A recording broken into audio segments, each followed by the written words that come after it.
Sejam muito bem-vindos ao canal Mesa de Debates. Meu nome é Guilherme, vai começar mais uma entrevista, né?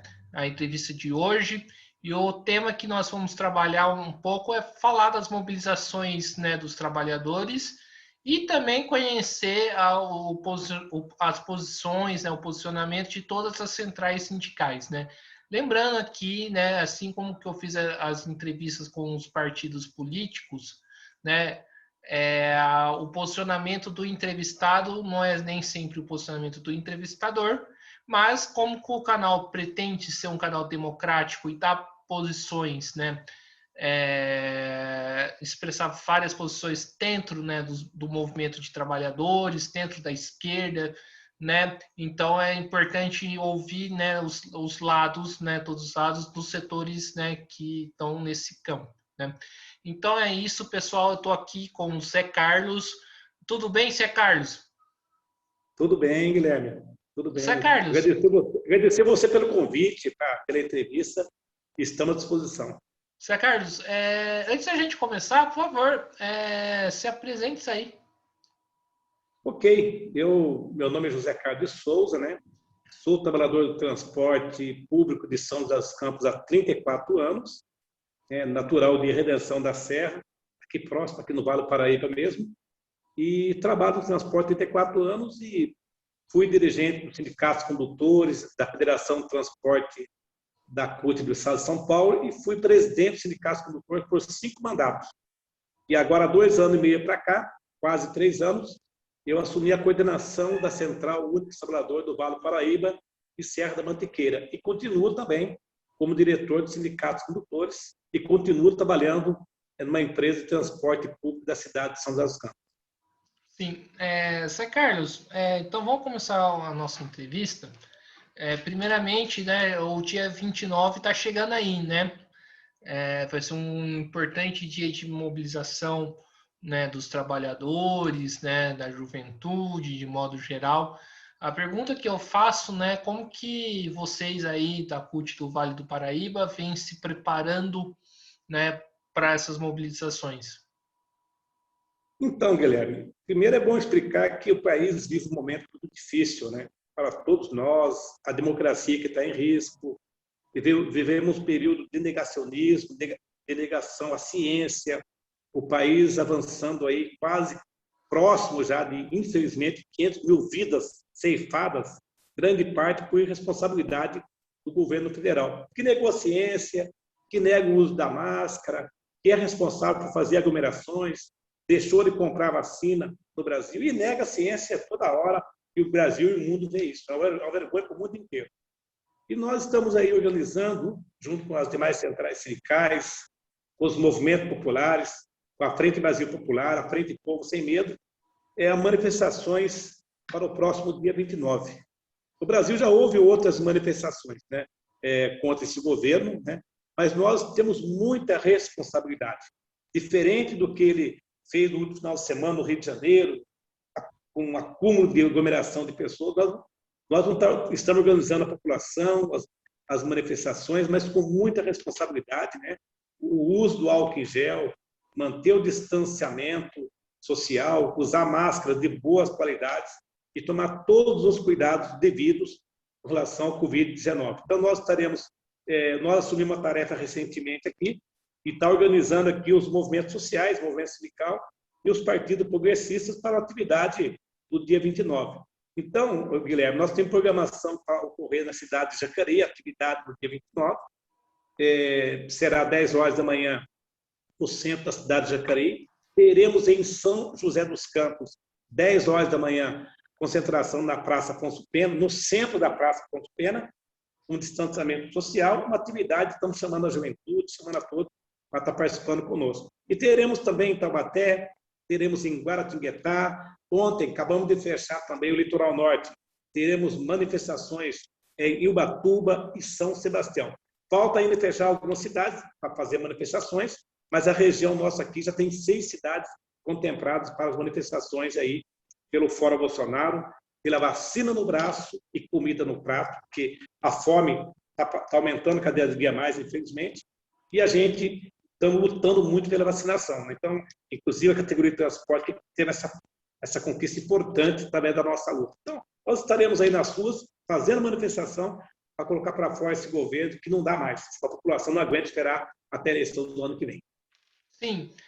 Você falou que a população não aguenta esperar até as eleições do ano que vem, né? Eu também concordo contigo, né? Mas, assim, como eu falei, isso aqui é um canal democrático, né, que expressa várias posições dentro da esquerda. E uma das críticas que eu escuto, né, de vários entrevistados em relação à CUT, né, em relação ao PT, é que ela estaria esperando, né, para 2022, para uma possível eleição do Lula, e não estaria organizando a luta agora, né? E eu acho particularmente que não dá mais para esperar 2022. Não quero vacina para 2022, eu quero vacina para ontem, né? Porque enquanto a gente conversa aqui, provavelmente vai ter alguém morrendo de Covid, né, no Brasil. Isso é muito grave. Como que você enxerga essa crítica, Zé Carlos? Eu vejo o seguinte, Guilherme, eu acho que dentro do debate democrático é um debate a ser feito e existem inúmeras posições diferentes, né? Existe dentro da COP Central, tem posicionamento diferente, dentro do COP Partido dos Trabalhadores, dentro do campo progressista também tem, né? Tem aqueles que acham que passou da hora de colocar para fora esse governo, e outros que acham que esperar o processo democrático para a eleição do próximo ano. O que nós vimos, existe também uma parcela da população, que as pesquisas estão aí mostrando no Brasil inteiro. Primeiro, assim, lembrar que na eleição de 2018, esse governo fake news que aí está só foi eleito porque prenderam a principal liderança aí, que sem dúvida nenhuma teria sido eleito. Mas também é inegável o ódio que está estampado nas ruas, né? Infelizmente, o avanço do ódio, do fascismo, as fake news. Aliás, parabenizar você que é da imprensa. Eu tenho um profundo respeito pela imprensa do Brasil inteiro. Posso ter divergência inúmeras com alguns órgãos de comunicação, mas a imprensa em si precisa e merece ser respeitada. Na época do regime militar não foi diferente. Tentar calar a imprensa, calar a mídia. Hoje, esse governo, esse presidente, por exemplo, manda jornalista, manda repórter calar a boca. É uma pessoa que não sabe o que é ouvir a crítica e ouvir, dentro da democracia, ser questionado, né? Se o jornal ataca ele, já cita o nome do jornal, privilegia um, corta propaganda de outro. Mas, assim, eu acredito que no Brasil ainda existe, Greg, infelizmente, um grande setor da classe trabalhadora e da população, porque quem elegeu esse governo que está aí, obviamente, através de muita mentira, muita fake news, muitas coisas implantadas, né? E foi colocado na cabeça do povo, mas quem elegeu foi o povão. A maioria absoluta desse país é quem produz a classe trabalhadora. E esse povo ainda, tem uma parcela que continua ainda acreditando nesse governo.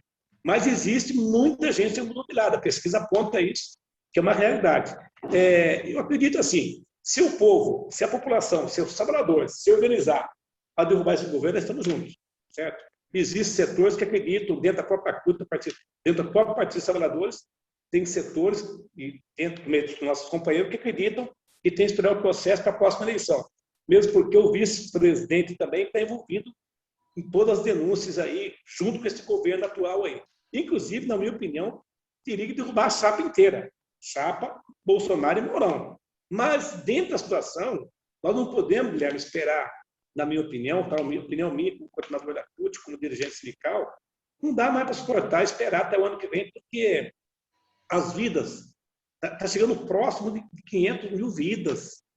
Eu não sei nem contar quanto o Boeing teria caído por dia. Quando teve, em 2011, 2001, teve que aconteceu aquela tragédia nos Estados Unidos, da Torre Gêmea, da World Trade Center, hoje o que morre por dia é muito mais do que aquele que deu impacto no mundo inteiro. E, obviamente, o povo se comoveu. Então, nós precisamos ter a consciência que, quando tem um governo, que, obviamente, que o vírus, não podemos culpar o governo A, B ou C pelo vírus que aí está, o coronavírus, mas podemos culpar, sim, a irresponsabilidade, o genocídio, quando o governo nega a ciência, nega, inclusive, o uso da máscara, nega o distanciamento, prega a aglomeração e vê na situação que está. Eu acredito que, para o Brasil, para ser melhor, tem que já começar, a economia tem que estar no ritmo, tem que voltar a gerar emprego, tem que ter investimento social. O povo está passando fome, tem muita gente nas ruas. Então, na minha opinião, precisamos já fazer as manifestações e o povo derrubar esse governo. Então dá para entender que existe uma divergência dentro da própria CUT? Existe posicionamento diversos. Nós, enquanto central sindical, haja visto que existem várias centrais sindicais, né? Nós compomos aí as ações de luta, nós estamos nas ruas. Nós estamos nas portas de fábricas, estamos lutando com os trabalhadores, estamos fazendo um mais solidário, Guilherme, toda a região do Vale, e assim, nós fazemos nossas ações nas ruas ouvindo a população. Mas existem algumas divergências, mas não há dúvida que, inclusive, a campanha está vendo para o próximo dia 29, que, inclusive, a CUT está junto, a campanha é de fora Bolsonaro. Auxílio emergencial de R$600, fora Bolsonaro, né? E pela vacinação imediata de toda a população. Sim. Outro questionamento que eu tenho, Zé Carlos, que, né, a CUT é a maior central da América Latina, uma das maiores centrais da América Latina, se não a maior, né? E tem uma responsabilidade muito grande que outras centrais sindicais também importantes no movimento operário, né, do movimento dos trabalhadores, não têm, né? E a pergunta que eu faço é o seguinte, né? Como que a gente, qual que é o balanço de vocês, né?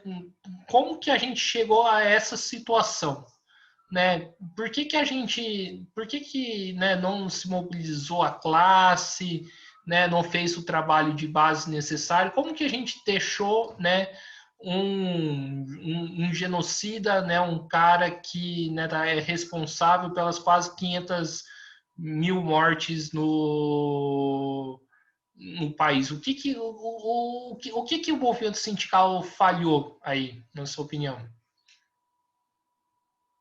É uma pergunta que precisa muita reflexão, porque se soubéssemos acertar mesmo em cheio esse problema, talvez já teríamos consertado. Mas eu vejo que existiu toda uma inquietação, uma preparação para o golpe que aconteceu no Brasil.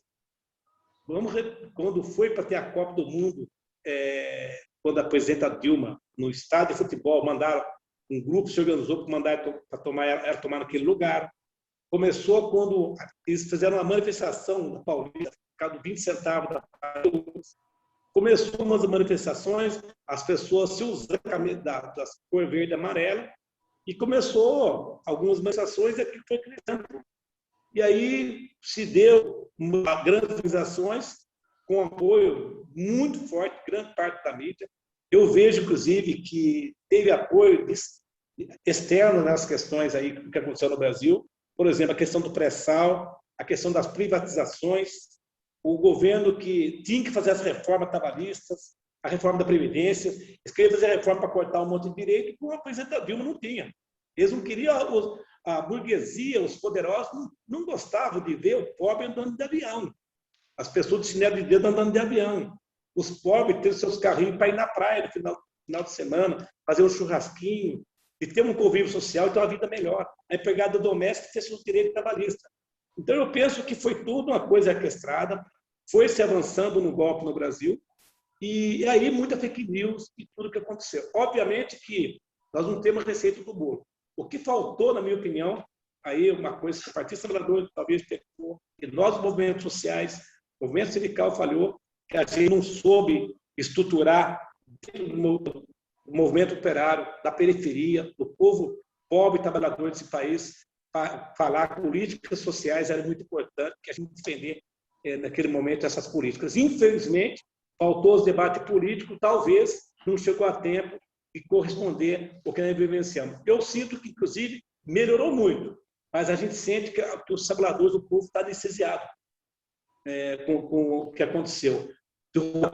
Depois prendeu o presidente Lula, obviamente que nós temos erros, então perfeito, mas depois o vice-presidente Michel Temer assumiu, assim que assumiu, uma das primeiras propostas dele, junto com os empresários, estavam combinados fazer reforma trabalhista, ter reforma para retirar, para cortar na carne do nosso direito, depois a reforma da Previdência. Aí junto, não funcionaram com o presidente do Congresso Nacional naquela época, que estava envolvido até o pescoço de corrupção, ele que colocou o impeachment da presidenta Dilma.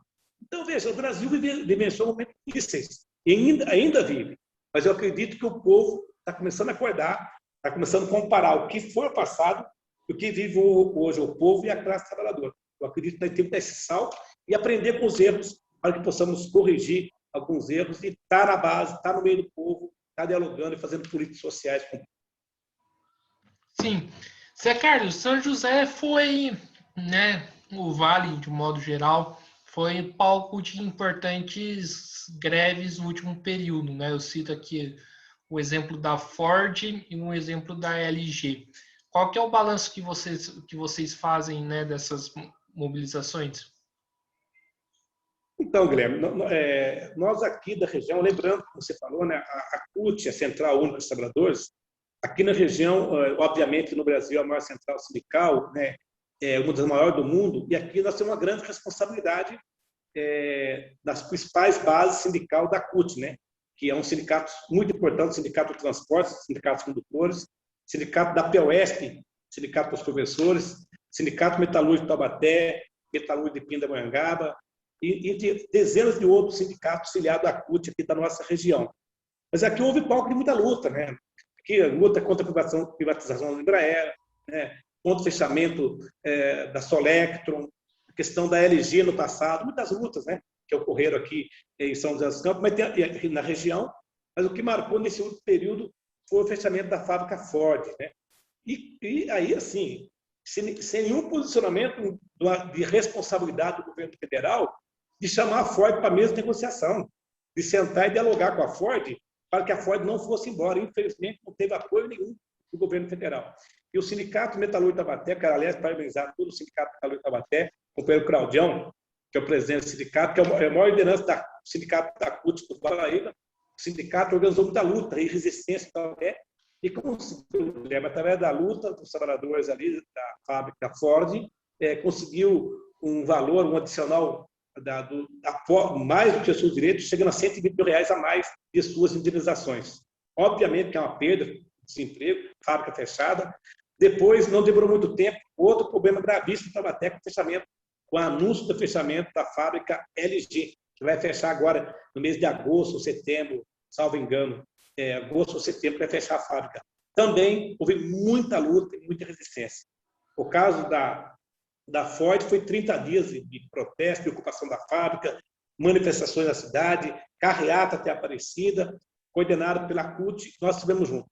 Tivemos agora o caso da LG, onde os trabalhadores da LG também fizeram greve, paralisaram, foi 26 dias de mobilizações, de lutas, e os trabalhadores conquistaram bem uma indenização, um plus maior do que sua indenização, através da luta e da resistência dos trabalhadores. Infelizmente, são muito desemprego. Depois disso, junto com a LG, veio a questão de Caçapava, que é a Suntec, Bruitec e 3C, que são as 3 fábricas que prestam serviço também para a LG de Taubaté. Esses trabalhadores também tiveram muita luta, muita resistência, muitos dias de greve.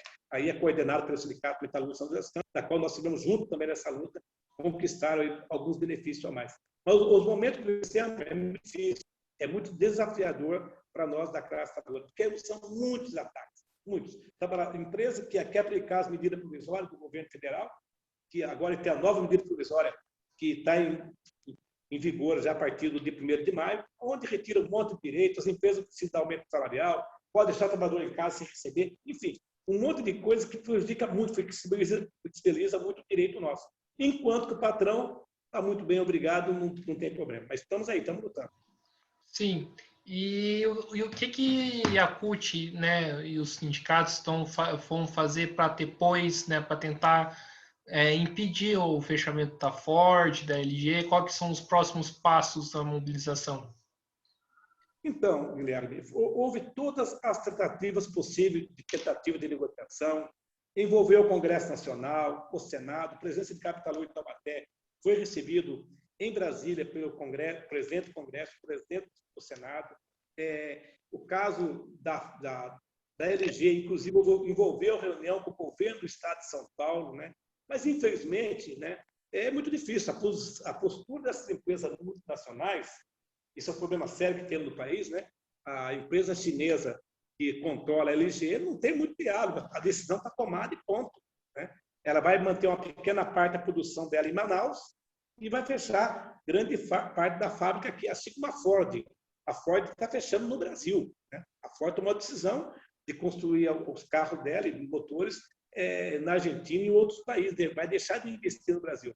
Mas, repito, muita culpa disso que está acontecendo no Brasil é que os empresários não têm empolgação para investir mais no país, né? Um governo aloprado que não tem política nenhuma para ninguém, né? E aí os empresários grandes multinacionais saem, não tem reunião, não tem discussão, não tem a cobrança do governo. O governo tem que sentar, tem que dialogar com o trabalhador, tem que dialogar com os empresários para manter o emprego no Brasil. Infelizmente, tem muita empresa indo embora e fechando. Sim. Não, ô, Zé Carlos, eu tenho, na verdade, uma ânsia, na verdade, assim. Não está na hora, não sei se pode se chamar de ânsia, enfim. Não está na hora de ter menos diálogo com governos, né? A gente está falando de diálogo aqui com o governo Dória, né? Está falando aqui com um diálogo com o líder do Senado que tá no lado do Bolsonaro. E ter mais ação direta, porque esses caras não entendem na base do diálogo, esses caras não entendem na base da pressão, na base da luta dos trabalhadores. Correto, Guilherme. Eu fiz prestações diretas, né? Uma ação muito mais radicada de convencer os trabalhadores da importância de parecer por emprego e por direitos. E deixar bem claro para todos aqui, né? Que questão, eu não estou aqui em momento nenhum jamais defender a política do governo Dória. O Dória é tão responsável como o governo federal. Lembrando, inclusive, que quem votou no Bolsonaro votou no Dória. Não esquecemos o segundo turno do Estado de São Paulo, a Câmara do Bolsonaro. Então, não tem neles me eximo de qualquer responsabilidade em ambos, aí, governo federal e governo estadual, com suas políticas que não trazem benefício ao povo. Precisamos, o que precisa, Guilherme, é pôr o povo na rua, o povo lutar, o povo se organizar. Está muito difícil. Eu continuo dizendo, o movimento sindical, o movimento social, é difícil, uma existência. Você não imagina o quão difícil nos dias de hoje. Já melhorou um pouco, tá? Melhorou um pouco. Mas eu estou no movimento sindical já há quase 30 anos, nos movimentos sociais, e você chegar perto do terminal central para estar dialogando com os trabalhadores, usando a camisa vermelha da CUT, da qual me orgulho muito de ter um currículo de história e defesa da democracia, das justiças sociais do povo, alguém passar perto e fazer aquele sinalzinho de arma, sabe? Alguns chegar ao ponto de dizer, o comunista tem que morrer, você tem que ser morto, sabe? Então, nós vivemos momentos difíceis, né? E quantos tombaram nesse período, inclusive, né? A questão da Marielle Franco, que foi vítima do fascismo, do ódio estampado, que nós precisamos pensar muito mais do que é a democracia. Por exemplo, quando nós, o movimento sindical, disputamos a eleição sindical, tem divergência do dois lados. Passou a eleição, ganhou, perdeu, se cumprimenta e acabou. Isso faz parte da democracia. Agora, hoje vivemos um momento difícil. Então, os desafios para os movimentos sindicais, movimentos sociais, Guilherme, é muito desafiador e é muito, muito perigoso. Primeiro, é uma coisa que o movimento sindical tem tido muita dificuldade. Por quê? Porque nós não somos negacionistas. Nós respeitamos a ciência. Eu estou falando com você sem máscara aqui, porque eu estou numa sala aqui sem nenhum, tudo aberto, ventilado, sem ninguém na aproximação comigo. Então, eu respeito o distanciamento social, eu uso máscara de boa qualidade, eu uso álcool em gel, onde eu tento tem álcool em gel, tomo todos os cuidados, porque a gente sabe como é que está a pandemia. Então, se a gente não tem responsabilidade, você coloca em risco sua vida e de seus familiares. Tudo isso faz com que dificulta as lutas nesse período. Diferente do governo federal, que fez essa aglomeração de motociclistas no final de semana, mandando o gado lá para o abate. Nós não agimos assim. Por exemplo, a manifestação que vai acontecer, inclusive, no próximo dia 29. No nosso entendimento, nós estamos deixando bem claro para o povo. É importante se manifestar, fazer a luta, mas também é o seguinte, quem sentir que está inseguro, não vá. Quem com mobilidade, tem problema de saúde, toma algum tipo de medicamento, não vá para a manifestação. É importante a nossa mobilização, mas nós queremos a vida das pessoas em primeiro lugar, nossa vida e a nossa saúde. E sim, e qual que é a perspectiva para os atos aqui de São José no dia 29, Zé Carlos? Então, nós estamos chamando o povo, né, Guilherme? Estamos chamando o povo estudantil, os desempregados, os trabalhadores, repetindo, quem puder vir será 10 horas da manhã, o ato na Praça Afonso Pena. Em Jacareí também vai acontecer, em outra cidade da região, mas as pessoas venham, tragam suas bandeiras, o seu cartaz de suas manifestações democráticas, dos seus posicionamentos, venham, mas sempre respeitando o distanciamento, né? Vir com máscara de boa qualidade e trazer álcool em gel. Vai ter álcool em gel também no local. E, muito provavelmente, nós vamos estar distribuindo também máscaras para as pessoas na localidade. E talvez, a gente vai até colocar a sinalização de manter 1,5 m, 2 metros distante um do outro. Nós queremos fazer um grande ato, mas também nós não somos irresponsáveis de chamar, acreditando que vai vir muita gente, que você sabe, muitos têm medo de vir diante do período que nós estamos atravessando, e nós também não vamos ser irresponsáveis de fazer essas manifestações de massa no período crítico aí da pandemia, que, aliás, infelizmente, está vindo aí a São José dos Campos, está com mais de 90% dos leitos ocupados. Então, nós temos responsabilidade com a ciência, né, e com o risco que todo mundo tem. Então, mas esperamos que venha um grupo bom. Eu tenho a avaliação que a gente chega aí a 300, 500 pessoas em São José dos Campos diante do período ocupado que nós vencemos hoje. Sim. Como que está sendo organizar os trabalhadores nesse momento de pandemia, né? O que a CUT vem fazendo a respeito disso? Então, nós aí existem as suas particularidades do movimento sindical e do sindicato. A CUT sempre pregou respeito à ciência, distanciamento social, uso de álcool em gel nas empresas, muitos lugares, inclusive, discutindo com os empresários para colocar os trabalhadores com mobilidade, pessoa que tem problemas de saúde e os idosos, para não estar trabalhando. Isso houve muitas negociações, Guilherme, em diversos lugares do estado de São Paulo e do Brasil. E nós lutamos muito pela vacinação de todos os trabalhadores. E aí, no período do início da pandemia, grande parte das empresas colocou até as pessoas, os aposentados, as pessoas com mais idade, para casa, mas depois voltaram ao trabalho. Hoje, esse setor já está imunizado, porque já tomaram a vacina, mas nós estamos trabalhando muito na questão da vacinação urgente para toda a população. Vale ressaltar, inclusive, que a categoria do transporte, na qual, inclusive, eu pertenço, Sindicato do Transporte de todo o estado de São Paulo, junto com a nossa federação e a confederação, tivemos mobilizações, você deve ter acompanhado, São José dos Campos, chegamos até parar o transporte no dia 10 ou 11, mais ou menos, do mês de abril, recolhendo os ônibus de frente à prefeitura. Houve estado de greve em todo o estado de São Paulo, estava marcado greve para o dia 18 de abril, e o governo de São Paulo, o secretário da Saúde, o vice-governador, houve reunião com o sindicato.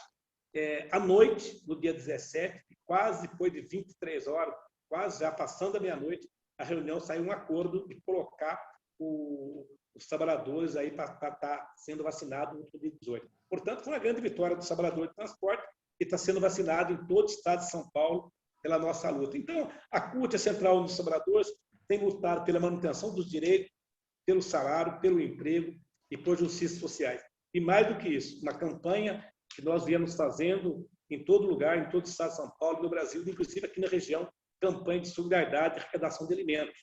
Conselho de São José dos Campos, Conselho de Jacareí, a gente distribuiu nas comunidades mais vulneráveis aí algumas cestas básicas, porque quem sabe o momento é muito difícil para ele. Sim, e como está a situação das fábricas aí que a CUT, né, exerce papel de liderança no sindicato, né? Digo, né, as fábricas de Taubaté, de Pintas. Você tem algum informe de como está a situação das fábricas? Então, o que existe, com o decorrer do período, Guilherme, do período da pandemia, foi se adequando a lutas sindicais com relação ao distanciamento, respeito com relação ao risco de contaminado. Infelizmente, nós tivemos muitas vítimas de trabalhadores aí, vítimas da pandemia e que perderam a vida, né? Familiares de trabalhadores e muitos trabalhadores de fábricas também que perderam a vida, não só em São Jacareí, mas São José dos Campos, na própria GM, na Embraer e outras fábricas da região. A gente tem tido problemas difíceis, porque as empresas, nesse período de pandemia, repito, existiam as medidas provisórias 946, 947, e agora a 1046, a 1045, 1046 são medidas provisórias do governo federal, que flexibiliza muito o direito. Os sindicatos têm trabalhado, têm atuado muito, e é um momento muito difícil, porque existe toda uma preocupação dos trabalhadores com relação ao emprego. O Brasil bate recorde de desemprego e em nossa região nós não estamos numa ilha, que também não é diferente. Muito desemprego. Então, o sindicato tem agido, tem lutado e tem resistido muito em defesa dos trabalhadores pelos seus direitos e em defesa do emprego. Sim. E vocês têm feito alguma coisa, por exemplo, para impedir, né, o descaso das empresas em relação à questão às regras de distanciamento, álcool gel? Como está essa situação? Então, isso aí, Guilherme, ao longo do período que começou a pandemia, os sindicatos foram, através das CIPAs, né, a Organização dos Trabalhadores no chão de fábrica, né, foi conquistando, através do próprio sindicato, as negociações coletivas ou negociação individual com as fábricas e com as empresas. Hoje, você, até para entrar no ônibus do fretamento, o ônibus para levar para a fábrica, o próprio motorista do fretamento, ele usa aquele aparelho para ver se você não está com febre, aquele aparelho que se mede a temperatura do seu corpo. As empresas, para você chegar no trabalho, tem o álcool em gel, tem todo um critério de segurança, e todos os sindicatos têm lutado muito aí pelo distanciamento e tal. E nós, e algumas categorias do Vale do Paraíba, que estão muito no home office. Isso vai mudar muito a relação capital-trabalho no próximo período, Guilherme, com essas novas tecnologias. Por exemplo, eu estou conversando com você que outrora seria, né, um outro tipo de entrevista, negociação, devido às novas tecnologias. Hoje, por exemplo, até quem trabalha comigo, funcionário que trabalha comigo da CUT, trabalha no home office, trabalha em casa. Então, isso aí está acontecendo no setor administrativo de empresas, né, setor jurídico, departamento jurídico, departamento pessoal das principais empresas.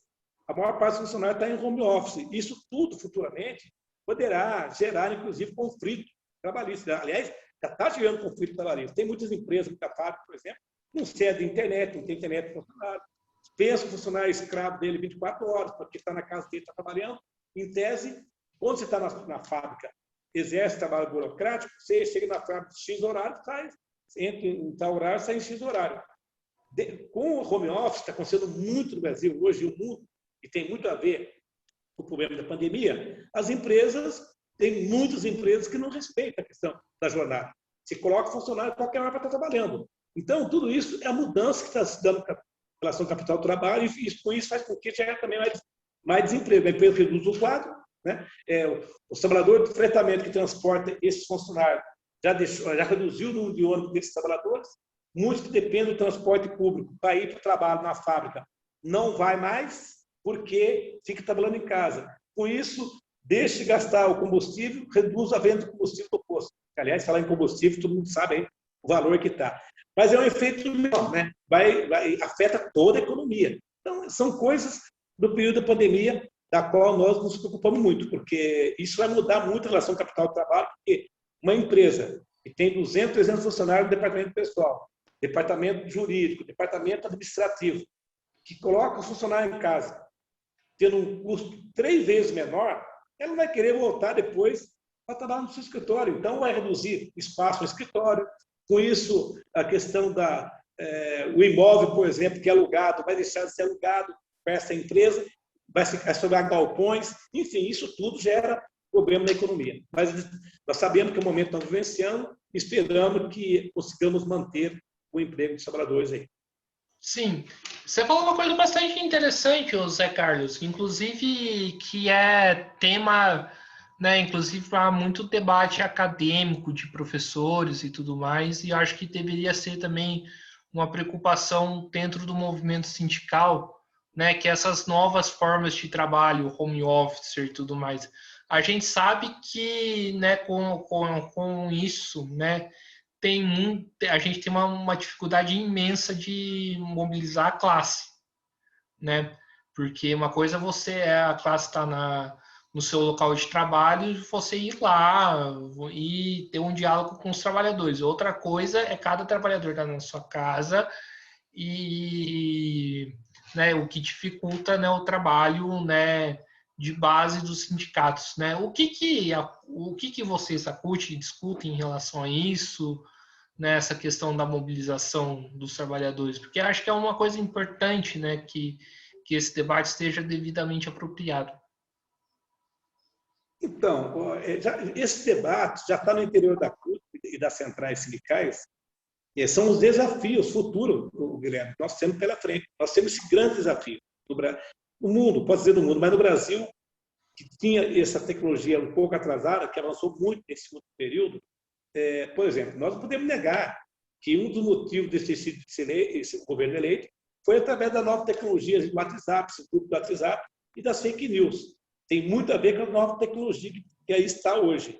Mas, com relação à pandemia, surgiu muitos novos desafios para nós, das centrais sindicais. Inclusive, nós teremos agora, nós da CUT, teremos a 19ª plenária estatutária da CUT, do Estado de São Paulo, onde todo o sindicato da CUT vai ter uma plenária estadual para debater diversos assuntos, a conjuntura política brasileira e o desafio para o futuro. E depois haverá, isso vai ser agora em agosto. Em outubro ou novembro haverá a plenária nacional, né, com todo o movimento sindical do Brasil. Obviamente, estou falando que vai ser tudo por videoconferência também, diante da pandemia que estão vivenciando, mas um dos assuntos que nós temos esse grande desafio é o futuro das novas tecnologias e do desemprego. Porque para o capitalismo, para o capital, a pandemia trouxe muito lucro. Lembrando que no Brasil isso é estatisticamente comprovado. Então, o setor dos grandes empresários mais ricos do Brasil ficaram muito mais ricos ainda com a pandemia. Enquanto os pobres, os trabalhadores, perderam a renda, perderam o emprego, ficou mais pobre. Os mais pobres, os mais ricos. Agora, o desafio que temos é como chegar a esse povo. Porque hoje, você vai fazer assembleia, e aliás, já está mudando muito essa realidade do Brasil, né? O movimento sindical hoje tem muita dificuldade com essa tecnologia. Por exemplo, quando já aconteceu inúmeras vezes você preparar uma assembleia na porta da empresa e vazar qualquer áudio do WhatsApp que você coloca. Eu, por exemplo, tomo muito cuidado, porque minha voz é bastante conhecida. Já teve áudio, por exemplo, de colocar e de minutos depois a empresa preparar todo um time e fazer uma contra-ofensiva do que você está preparando. Porque hoje em dia, através do WhatsApp, das redes sociais, você vai para o mundo inteiro. E já aconteceu das empresas tentar fazer assembleia, convencer os trabalhadores de uma assembleia para ir contra o posicionamento do sindicato. Então, isso é um dos problemas. Agora, a questão do home office é um problema que nós temos que enfrentar esse desafio. Como dialogar com os trabalhadores e também com a justiça do trabalho. Já tivemos alguns debates, algumas reuniões envolvendo a justiça do trabalho, o Ministério Público, que tem que ter um freio nessa questão toda aí. Porque senão fica solto, se não tem uma legislação própria, que já tá acontecendo algumas mudanças na legislação com relação ao home office, senão fica aberto o trabalhador. Você trabalha no departamento pessoal da empresa. A empresa vai colocar você para trabalhar 24 horas, né? E você não está ganhando por aqui, você tem que salário fixo. Então, é um problema, um desafio que nós vamos estar debatendo para o futuro próximo, o desafio do movimento sindical e da classe trabalhadora. Agora, uma questão bastante, né, polêmica, Zé Carlos, me permite fazer esse debate, em relação à questão da relação da CUT, né, com os governos, né, petista e muito provavelmente uma possível governo Lula em 2022, né? Primeira pergunta que eu faço, para o seu entendimento, né, é muito arriscado, né, o movimento sindical ficar atrelado ao Estado, independente de qual partido que seja? Não, primeiro, eu concordo. Veja, a resposta que eu tenho com relação a isso aí é muito, muito tranquilo. Eu acredito que sindicato é sindicato, central é central, governo é governo. Uma coisa é a relação institucional, a relação entre governo e centrais sindicais. É uma coisa. Outra coisa é ser atrelado ao governo. Eu sou, para quem não sabe, eu sou da CUT, sou militante, sou filiado militante do Partido dos Trabalhadores. E fui presidente do Sindicato de Transporte por 5 mandatos aqui. E no meu mandato como presidente do sindicato, só para dar um exemplo, o prefeito de Jacareí era o prefeito Marco Aurélio, por 2 mandatos. Depois o prefeito Hamilton, por 2 mandatos. O prefeito Paulo Rottenberg, de Caçapava. Não sei se conhece o Paulo Rottenberg, foi prefeito de Caçapava. E tinha prefeito do PSDB em São José dos Campos e prefeito do PSDB em Taubaté e em Pindamonhangaba, que era o Vitor Ardito. Tem o Vitor Ardito lá, em Pindamonhangaba, o prefeito Ortiz em Taubaté e o prefeito Cury, o Emanuel Fernandes, passado aqui. Eu era presidente do sindicato nesse período. E as lutas que nós fazíamos aqui em São José dos Campos não era diferente de Jacareí, não era diferente de Taubaté, não era diferente de Pindamonhangaba.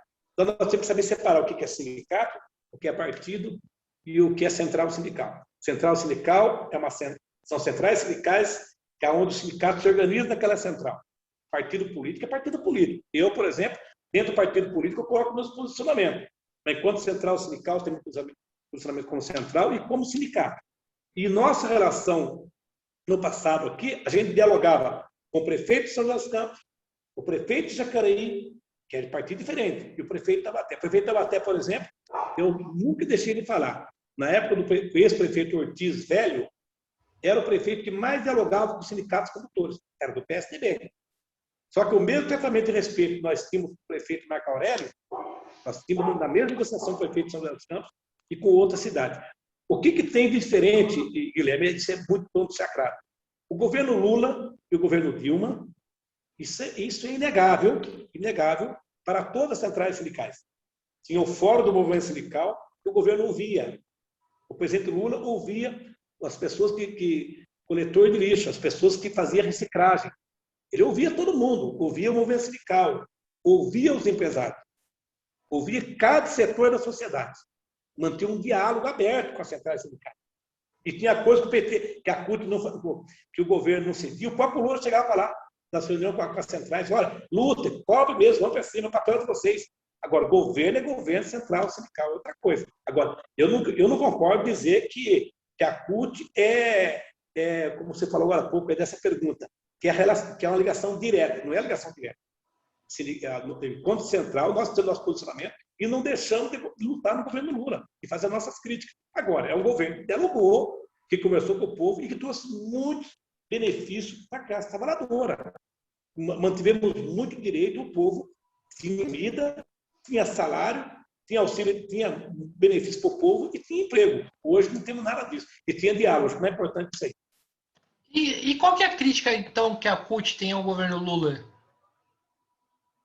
Olha, Guilherme, uma pergunta que você pode fazer, tem diversos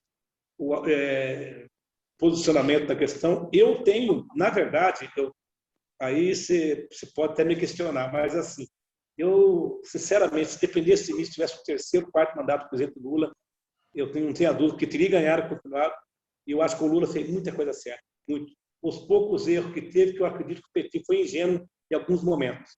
Por exemplo, com relação ao arco de alianças, né? Teve que pagar caro e confiar no arco de aliança, e colocando como vice da Dilma o Michel Temer. Penso que ele foi um grave nesse aspecto. Eu acredito que o PT errou. Mas eu acredito que muito do que houve.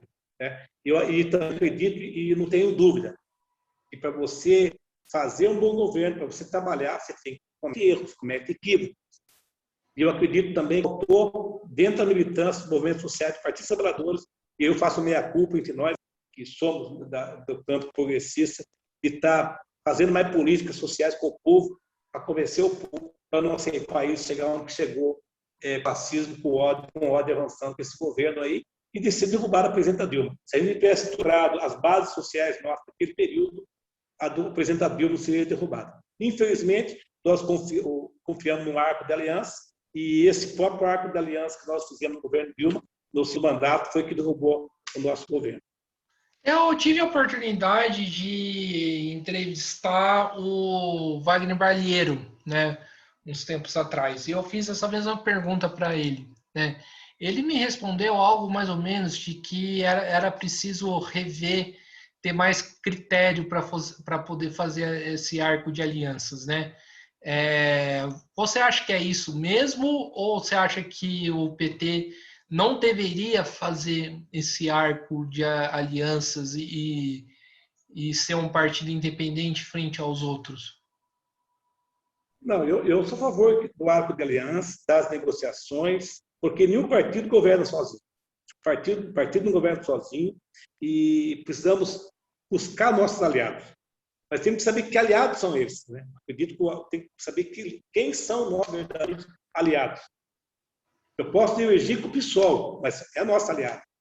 Eu posso divergir com o PCdoB, mas é nosso aliado. Tem que buscar aliança do nosso campo, o campo progressista, dos movimentos sociais. Infelizmente, está comprovado, A mais B, por exemplo, o tal do Centrão aí. É o Centrão que em todas as eleições ele se vende por causa de cargo, para estrutura dentro do governo, e qualquer coisa que eles não colocam, e tem que dar maneiro e tudo mais. Então, isso é um problema. Agora, não temos dúvida também que o governo Lula tem muita experiência e nós aprendemos muito com o tombo que levamos.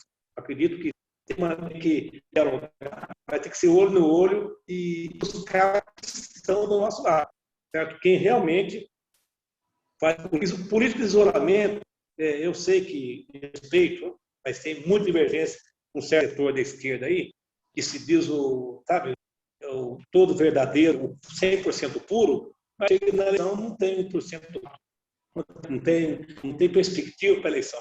E o presidente Lula é muito inteligente. Ele busca o arco da aliança. Agora, eu também concordo com o arco da aliança, mas a gente concorda que tem que ter critérios. Tem que ter critérios. Não dá para a gente sair negociando com qualquer um, porque senão, futuramente, isso trará problema para a gente. Você falou dessa esquerda, né, que se reivindica pura, né, como você próprio falou. Qual é a crítica, então, que você tem a esses setores de esquerda? Eu acredito que eu acredito que nós brigamos muito mais entre nós mesmos. Acho que se a força que nós temos se unir, temos muito mais força do que a gente ficar brigando com a gente. Então, tem setores que mais desagregam do que se unem. Se é o campo progressista, as pesquisas estão mostrando aí, se o campo progressista se unir, se organizar, tem mais força. Eu acho que o erro é que a gente não se combina e as críticas ficam entre nós mesmos e faz com que fragilize para fora esse debate. Por exemplo, o PT, recentemente, agora antes de ontem, segunda-feira, o início, foi segunda ou terça-feira, o Jean Williams filiou a Partido dos Trabalhadores. Né? Ele que saiu do Brasil com ameaça de morte, que poderia, pelo papel, pela força que tem, jovem, né? Representa toda uma organização. Eu acho que o PT, o número de filiação do Partido dos Trabalhadores tem crescido muito. Então, eu acredito que o PT está voltando de novo para crescer e temos que aprender com alguns erros para que não ocorra mais o que aconteceu. Não há todo cuidado com os arcos da aliança, saber com quem podemos contar para governar e que vai estar do lado do povo aí pelas mudanças, porque o Brasil vai ter que ser reconstruído, viu, Guilherme? Porque o Brasil está praticamente destruído, né? Privatizações, direitos sociais estão indo embora. Você, Carlos, eu queria que você falasse um pouco, contasse para a gente como que funciona a estrutura da CUT no Vale do Paraíba de modo geral. Tá, Guilherme, desculpa, eu vou ter que ser um pouco breve com você, porque a bateria agora, eu estava desde madrugada na rua, eu não reparei, mas a bateria minha está no 15%. Aí eu vou ter que ser um pouco breve para a gente, desculpa, a gente quase finalizando. Mas assim, a estrutura da CUT funciona assim. Existe, aqui no Vale do Paraíba, são 19 sindicatos filiados à CUT, né? O Sindicato Metalúrgico São José de Taubaté, em Pindamonhangaba, Sindicato Papeleiro, Sindicato APOESP, condutores, servidores municipais de São José dos Campos, entre vários, inúmeros outros sindicatos. E a cada 3 anos muda a direção da coordenação da subsede. E aí existe o sindicato e existe uma coordenação da subsede da CUT. É eleito o coordenador numa plenária entre os sindicatos filiados e no mandato passado, no meio do mandato, o coordenador, que era diretor do Sindicato Metalúrgico de Taubaté, ele renunciou ao mandato. Eu assumi na plenária para o mandato tampão né, no período final do mandato, e no ano passado teve a plenária, a plenária da CUT no Vale do Paraíba, foi 2019. Finalzinho de 2019, houve uma plenária onde eu fui eleito pelos sindicatos aqui da região para continuar na coordenação. A coordenação é por 3 anos. Coordena a luta geral do sindicato. Isso existe em todo o estado de São Paulo, são 15 subsedes, né? Cada região. Por exemplo, existe o Litoral Norte, e Vale do Paraíba, que é a subsede só, tem a região da Baixada Santista, região do Ribeirão Preto, a região de Bauru, região de Marília, a região de Guarulhos, Grande São Paulo, enfim, todas as regiões têm a subsede. E tem a CUT, a diretoria da CUT do Estado de São Paulo, que é a direção da CUT de São Paulo. E a nível nacional tem a CUT nacional, e em todo o Estado brasileiro tem a subsede por região. Ou seja, no Brasil inteiro, a CUT é muito organizada dentro das suas bases. Temos reuniões mensais com o sindicato, pegando os problemas, tentando ajudar a administrar e está muito próximo aos trabalhadores, por justiças sociais, por emprego, por direito e, principalmente, né, uma CUT solidária que dialoga com o povo, uma CUT cidadã. Sim, perfeito. Como você falou, você está com a bateria quase acabando, então acho que a gente pode ir para as considerações finais. Então, primeiramente, José Carlos, estamos aqui chegando no final de uma entrevista. Quero agradecer você por ter aceitado o convite, né? Foi uma conversa boa, né? E acho que uma conversa, né, franca, né? E que mostra, né? E acho que colabora, né, para que para o próprio canal, né, para que o que ele pretende fazer de, né, fazer esse debate, né, dentro da esquerda, dentro do campo progressista. Então, eu agradeço, né, por você ter aceitado o convite e passo para as considerações finais. Guilherme, eu quero agradecer você pelo espaço do seu canal, cumprimentar as pessoas que te acompanham, parabenizar aí pelo trabalho e parabenizar você por trabalhar na imprensa, né? Você, a sua equipe, que a imprensa é muito importante nesse país. Eu sou daqueles que conheço um pouco a história da importância do papel do meio de comunicação. Então, parabéns e sempre seja respeitado. Quando precisar, estamos à disposição. E quem quiser me acompanhar também, se você me permitir, claro. O meu Facebook é Zé Carlos, pode me acompanhar na minha página, ou então na minha fanpage. Na minha página é Zé Carlos dos Condutores. E para quem gosta, como eu, de natureza, eu sou uma pessoa que gosto muito da questão da natureza, das flores, natureza, dos animais, porque veio a pessoa meio carrancuda, assim, dá a impressão que só pensa em greve e tudo mais. Mas não é isso. Nós defendemos o bem-estar social, o amor ao próximo. Eu acredito que o respeito ao ser humano, respeito sem discriminação racial com ninguém, porque, portanto, o amor vale muito mais que o ódio e a natureza. Infelizmente, estamos destruindo porque por toda a política que tem de destruição. Mas estamos juntos aí. Agradecer a você e, com certeza, nós continuaremos na mesma trincheira, né? Na luta por justiças sociais, pela democracia, pela ciência. E você que está nos assistindo, sempre saber que é importante, mais do que nunca, nós usar máscara, manter o distanciamento social e usar muito álcool em gel. Toma muito cuidado, porque não é uma gripezinha, não é a gripezinha. Infelizmente, esse coronavírus mata. Estamos juntos, muito obrigado e estamos à disposição sempre. Sim. Então, mais uma vez, agradecer ao Zé Carlos, agradecer a você que estiver assistindo o nosso programa. Peço para que se inscreva no canal Mesa de Debates de Tudo Um Pouco, curta esse vídeo, curta outros vídeos que o canal produziu, fique atento à nossa programação, né? Curta a nossa página do Facebook, Mesa de Debates, curta esse vídeo também no Facebook, compartilhe nas redes sociais e siga a gente no Instagram. Então é isso aí, pessoal. Está encerrada mais uma entrevista no Mesa de Debates e até a próxima. Fui!